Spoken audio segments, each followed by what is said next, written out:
आज मुझे इस चीज़ का बहुत दुख हो रहा है। जो मेरे साथ हुआ है वो गलत हुआ है और ये यहाँ के जो क्षेत्रीय आज की डेट में विधायक प्रत्याशी हैं, ये सारा खेल उन्हीं का कराया हुआ है। वो करीब आधे घंटे बैठ करके रिटर्निंग ऑफिस के रूम में, जबकि उनको कुर्सी नहीं छोड़नी चाहिए, 11 से 3 की उनकी टाइमिंग है, वो अपनी कुर्सी छोड़ करके और उनके साथ जा करके आधे घंटे अपनी बात करते हैं, बात करके निकल जाते हैं। जो लोग ये बात कह रहे हैं वो सरासर जाहिल है। अमिताभ वाजपेयी कैसे पर्चा निरस्त करा देंगे? हमको इलेक्शन कमीशन के ऊपर जो भरोसा है, जो एतबार है, उस एतबार को इन्होंने तोड़ दिया है। फिलहाल पर्चा भरना मालूम नहीं होगा, गलत सलत इन्फॉर्मेशन डालोगे, उसके बाद बता दोगे अमिताभ वाजपेयी ने पर्चा निरस्त करा दिया। रिटर्निंग ऑफिसर पूरे प्रभाव में है और वो जानबूझ के सरकारी कागजों में गलत अंकन कर रहे हैं। छिड़ चुकी है जंग, हो चुकी है शुरुआत, यही है राजनीति की बिसात। कानपुर नगर में नामांकन प्रक्रिया संपन्न हो चुकी है। आज नामांकन पत्रों की जांच होनी थी, परंतु आज नामांकन पत्रों की जांच के दौरान जिन प्रत्याशियों के पर्चे निरस्त किए गए हैं, उन्होंने गंभीर आरोप लगाए हैं जिम्मेदार अधिकारियों पर। जैसा कि हम आपको दिखा पा रहे हैं, आप हमारे सामने देख रहे हैं, ये दिलदार गाजी जी हैं। ये AIMM के उम्मीदवार थे। इन्होंने कल पर्चा भरा था आर्यनगर विधानसभा से, और आज जब ये नामांकन पत्रों की जांच कराने आए तो इनका मात्र कहना यह है कि सर्टिफाइड नकल जो उन्हें खुद इलेक्शन कमीशन उपलब्ध कराता है, उस मात्र जरा सा 72 को 79 होने पर पर्चा निरस्त किया गया है। और इनका यह भी कहना है कि 72 को 79 और कुछ नहीं, वही के जिम्मेदारों ने बनाया है। ये आरोप हम नहीं लगा रहे, आरोप इनका है। हम इनसे खुद आपकी बात कराते हैं। सबसे पहले हम इनके साथ अधिवक्ता है खड़े हुए, इनसे बात करेंगे। क्या नाम है आपका? पीयूष शुक्ला। पीयूष जी, ये बताइए क्या हुआ है आपके प्रत्याशी के साथ? देखिए, जिस समय प्रस्तावकों की लिस्ट जो हम यहाँ से सर्टिफाइड कॉपी लेते हैं, जो हमें प्रस्तावकों की लिस्ट दी गई थी, उसमें फैजल इकबाल की हमें जो सर्टिफाइड कॉपी मिली, उसमें उसका भाग संख्या 179 लिखा था। हमने उस पर, क्योंकि वो सरकारी विभाग का कागज है, हमने उस पर भरोसा करते हुए अपना जो फॉर्म था उसमें भाग संख्या 179 लिखा। लेकिन आज जब स्क्रूटनी का दिन था तो आज उन्होंने बताया कि ये 179 पे दर्ज नहीं, ये 172 पे दर्ज है। हमने जब उनको उनका दिया हुआ कागज दिखाया तो बोले ये मेरी जिम्मेदारी नहीं है, ये आप इसका आगे फोरम में जाइए, आप लोग अधिवक्ता हैं, अगर किसी न्यायालय से कोई चीज़ गलत हो जाती है तो वो उसके ऊपर जाया जाता है। तो हमने जब उनसे कहा कि सर ये चुनाव है, 15 दिन में वोटिंग होनी है, इस पे हम ऊपर जाके हमें क्या मिल जाएगा, तब तक तो सब सिलेक्ट हो जाएगा। बोले इसके बारे में नहीं कर सकता। हमने उनको एक लिखित एप्लीकेशन दी है।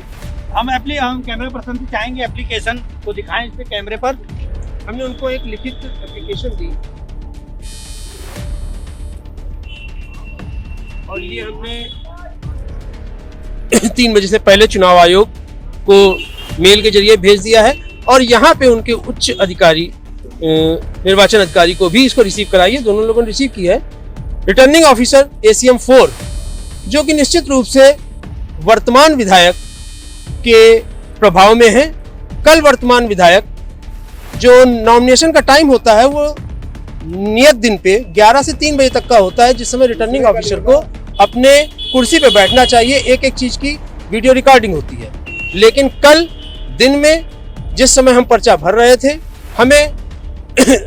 हम लोगों ने पाया कि वर्तमान विधायक जो आर्यनगर विधानसभा से हैं वो आए और रिटर्निंग ऑफिसर ACM 4 ये अपनी सीट छोड़ के अपने रूम में गए और कम से कम पौन घंटे उनसे बात की। उसके बाद वहां से ये मैसेज शाम को ही हम लोगों को मिल गया था कि कल आप लोग खुशखबरी ले लीजिएगा, आपका पर्चा निरस्त कर दिया जाएगा। हम लोगों को भरोसा था सरकारी तंत्र पे, चुनाव आयोग पे। हम आज आए, हमने ये चीज कई बार दिखाई कि देखें ये सामने है, जिसमें दिखाना चाहूंगा, कैमरे पे दिखाऊंगा आपको। ये जो कहना चाहते हैं कैमरा पर्सन, इसे दिखाएं, कैमरे पर दिखाएं। जैसा कि ये देख रहे हैं 172 लिखा हुआ है। उसके बाद मैं लीगल चीज बताऊं, सबसे मेन इंपॉर्टेंट चीज है लीगल चीज। हमने अपना जो वोटर ID कार्ड है, मैंने इलेक्शन ऑफिस को दिया 13 रुपए, उसका जमा करके मुझे इसकी सत्य प्रतिलिपि दी जाए। उन्होंने उस नंबर की सत्य प्रतिलिपि मुझे ये दी। आप एक चीज देखेंगे, ये 172 इस पे भी लिखा हुआ है, 172 इस पे भी लिखा हुआ, क्रम संख्या इस पे भी लिखा हुआ है। ये सरकारी डॉक्यूमेंट से जो उन्होंने ही उपलब्ध कराए हैं, अब आप ये बताइए, जो आदमी अपने सरकारी डॉक्यूमेंट्स को नहीं मान रहा, उसकी हम सत्यता पर क्या यकीन करें। दूसरी चीज एक ये बहुत इंपॉर्टेंस की चीज है कि A179 ये लिखा हुआ है।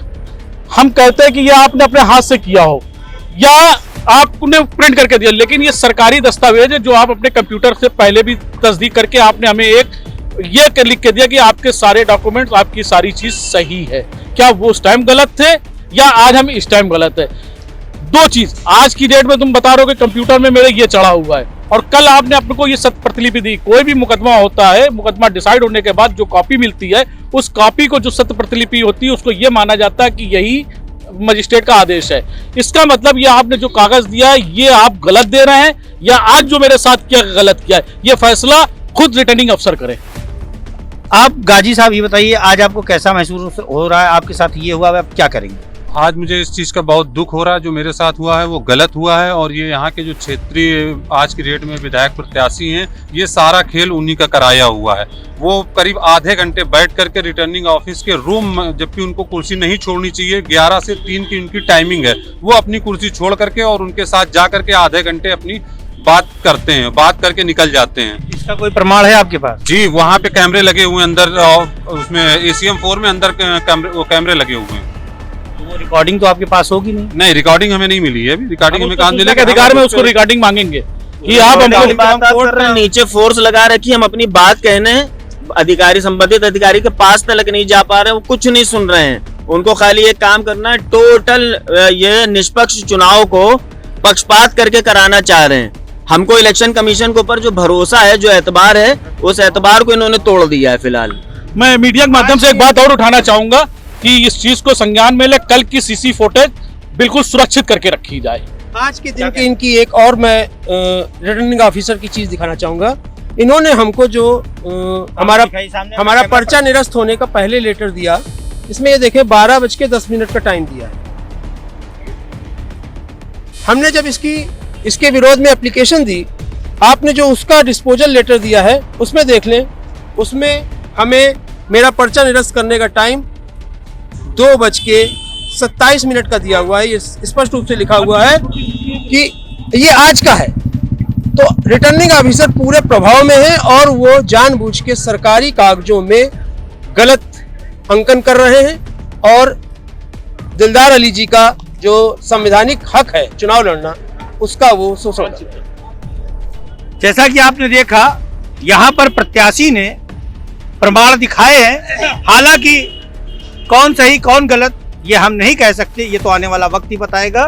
प्रत्याशी के अधिवक्ता ने, विद्वान अधिवक्ता ने शिकायत भी पंजीकृत कराई है। अब इंतजार है और ये इंतजार कब खत्म होता है? चुनाव खत्म हो जाने के बाद ये जांच रिपोर्ट आती है, क्योंकि कहीं ना कहीं एक प्रत्याशी जो चुनाव लड़ना चाहता था वो अब चुनाव लड़ने से जो है वंचित रह जाएगा। आर नगर विधानसभा से आज एक प्रत्याशी दिलदार गाजी का पर्चा निरस्त हुआ है, जिस पर उनके समर्थकों और अधिवक्ता का आरोप है कि वो पर्चा किसी और के नहीं बल्कि आर नगर, वर्तमान के जो आर नगर विधानसभा के विधायक हैं अमिताभ वाजपेयी के कारण रद्द हुआ है। तो सीधी सी बात है, जिस पर आरोप लगता है तो उसका पक्ष जानना भी जरूरी है। इस समय हम खड़े हुए हैं हाजी जिया के पास। हाजी जिया जी विधायक अमिताभ वाजपेयी की ओर से अपना बयान देंगे। ये बताइए हाजी जी कि AIMM वालों का कहना है कि वो जो पर्चा निरस्त हुआ है वो अमिताभ वाजपेयी ने करवाया है, ये आरोप है उनका। इस पर आप क्या कहना चाहते हैं? भाई साहब, ऐसा है कि जो लोग ये बात कह रहे हैं वो सरासर जाहिल है। अमिताभ वाजपेयी कैसे पर्चा निरस्त करा देंगे? अरे RO बताएंगे, चुनाव आयुक्त बताएगा, भाई पूरी जो है जो मशीनरी है चुनाव कराने की वो बताइए। अमिताभ वाजपेयी पर्चा निरस्त करा देंगे? बताइए आप, अमिताभ वाजपेयी कैसे कराने लगेंगे? वो जाहिल है, उनको यही नहीं मालूम, पर्चा भरना मालूम नहीं होगा, गलत सलत इन्फॉर्मेशन डालोगे, उसके बाद बता दोगे अमिताभ वाजपेयी ने पर्चा निरस्त करा दिया। अमिताभ वाजपेयी को कैसे करा देंगे? अमिताभ वाजपेयी अगर करा रहे होते तो भाजपा के प्रत्याशी का पर्चा न निरस्त करा देते, निर्विरोध चुनाव न जीत जाते। अमिताभ वाजपेयी क्यों करा देंगे भाई? ये उनकी जाहिलत है, वो भर नहीं पाए पर्चा, उनका पर्चा खारिज हो गया। अब वो जिस कारणवश हुआ हो ये तो आप पता करेंगे रिटर्निंग ऑफिसर से। बाकी जिन्होंने ये आरोप लगाया बेबुनियाद है। अमिताभ वाजपेयी क्यों करा दें? जैसा कि आपने देखा, जो AIMM वालों ने कहा, जो हाजी जिया ने कहा, हमने आपको सामने दिखाया है। निर्णय आपको करना है। और जैसा कि हाजी दिलदार गाजी के अधिवक्ता ने बताया था कि उन्होंने चुनाव आयोग में शिकायत की है, रिपोर्ट का इंतजार रहेगा।